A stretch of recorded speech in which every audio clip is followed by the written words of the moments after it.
सच्चिदानंद घन आनंद समुद्र प्रेम समुद्र ज्ञान वैराग्य भक्ति ऐश्वर्य अनंत शक्तियों के स्वामी प्रभु श्री कृष्ण चंद्र जी अर्जुन जी को निमित्त बनाकर समस्त देहधारियों को ऐसा उपदेश कर रहे हैं जो श्रद्धा विश्वास पूर्वक श्रवण किया जाए, महत्व बुद्धि रखकर मनन किया जाए और अपने जीवन में उतारा जाए तो इसी जन्म में भगवत प्राप्ति हो जाए।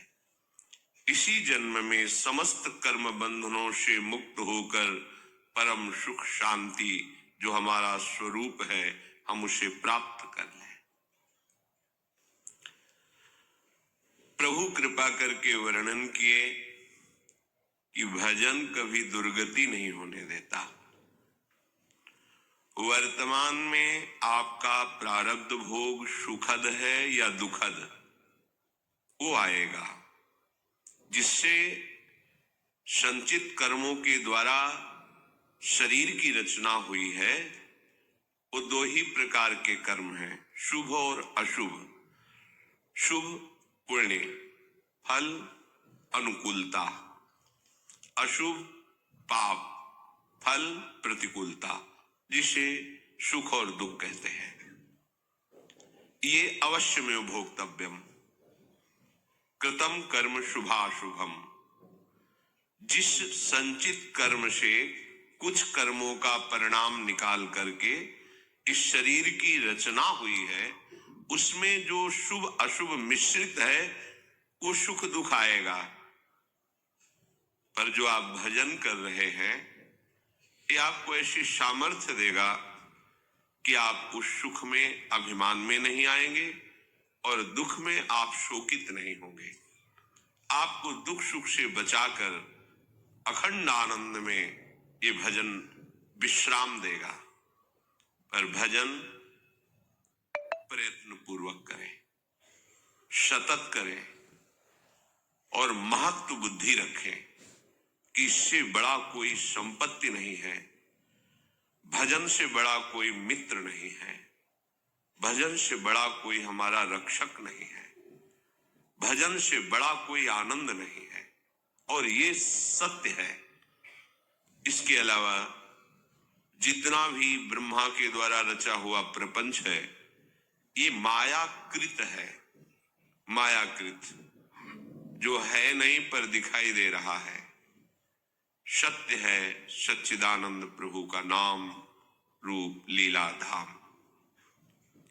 प्रभु श्री कृष्ण चंद्र जो भूत भविष्य वर्तमान सबको वर्तमान की तरह ही देख रहे हैं, उन्हें सब दिखाई दे रहा है।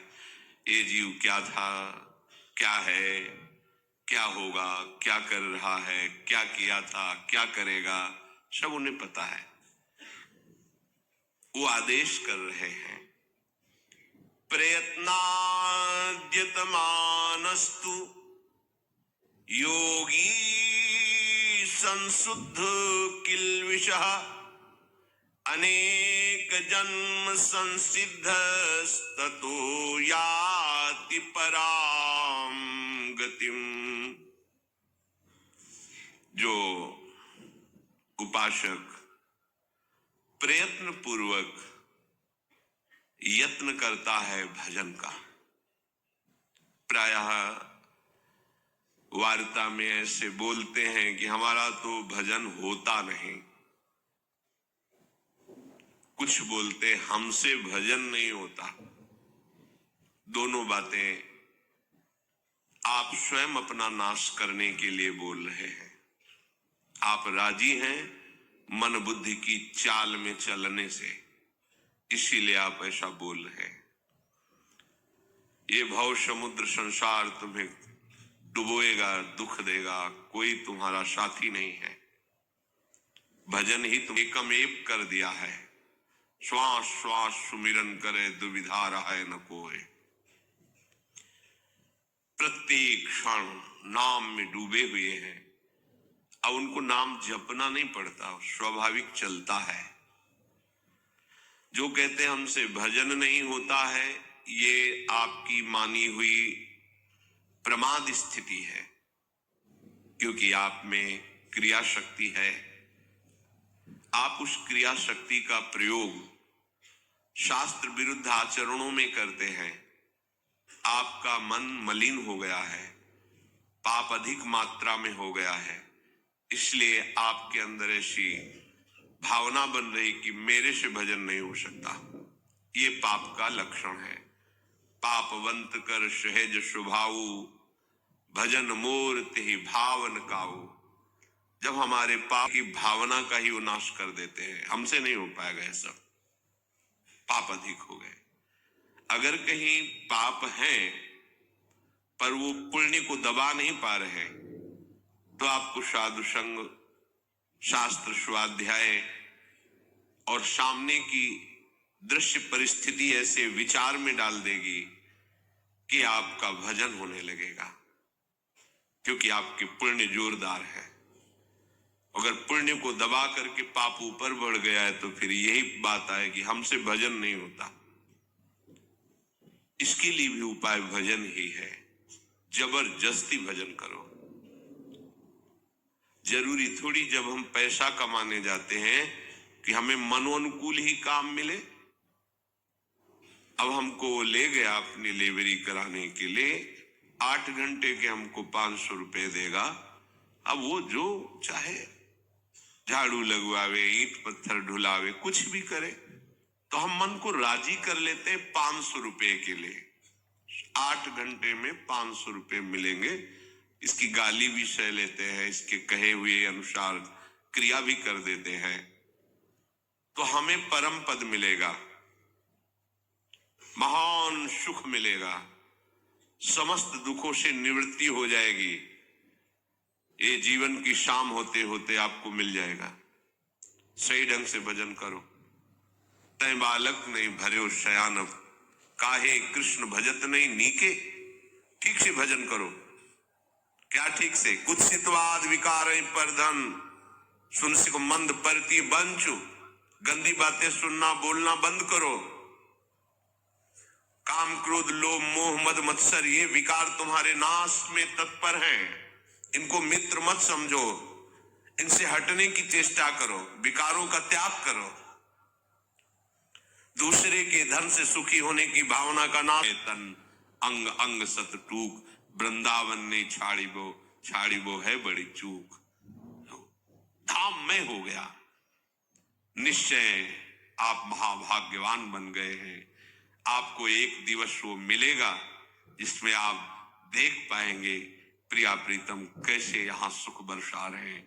बस अपने मन को, अपनी वाणी को, नेत्रों को, श्रवणेंद्रिय को भगवान आदेश कर रहे हैं, प्रयत्न पूर्वक भजन में लगाइए। सबसे बड़ा वो योगी वही है, तपस्वियों से भी, ज्ञानियों से भी, कर्मियों से भी। कौन? जो श्रद्धा पूर्वक निरंतर प्रभु का भजन करता रहता है। श्यामा श्याम श्यामा श्याम श्यामा श्याम। प्रभु स्वयं श्री मुख से कह रहे हैं, श्रद्धावान भजते यो माम शामे युक्त तमो मता। मेरे मत में इससे बड़ा कोई योगी नहीं।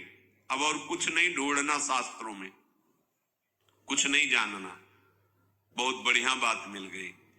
तपस्विभ्योधिको योगी, जगत गुरु भगवान बोल रहे हैं, तपस्वियों से भी अधिक योगी श्रेष्ठ। ज्ञानिभ्योपि मतोधिकः, मेरे मत में ज्ञानियों से भी श्रेष्ठ योगी।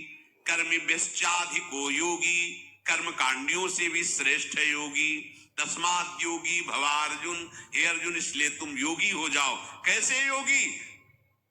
बोले योगी नाम अपि सर्वेषां मदगते नान्तरात्मना, श्रद्धावान भजते यो माम सा में युक्त तमो मता। मेरे मत में सब योगियों में श्रेष्ठ योगी वही है जो श्रद्धा पूर्वक तल्लीन होकर निरंतर मेरे भजन में लगा रहता है। सब शास्त्रों का सार यही है। यही है विश्राम भूमि, हृदय की यही है विश्राम। बोले योगी नाम अपि सर्वेषां मदगते नान्तरात्मना, श्रद्धावान भजते यो माम सा में युक्त तमो मता। मेरे मत में सब योगियों में श्रेष्ठ योगी वही है जो श्रद्धा पूर्वक तल्लीन होकर निरंतर मेरे भजन में लगा रहता है। सब शास्त्रों का सार यही है। यही है विश्राम भूमि, हृदय की यही है विश्राम भूमि। हर समय प्रभु से जुड़े रहना, प्रभु के नाम रूप लीला धाम, हर समय प्रभु में जुड़े रहना, यही जीवन की सार्थकता है। श्री राधा वल्लभ लाल।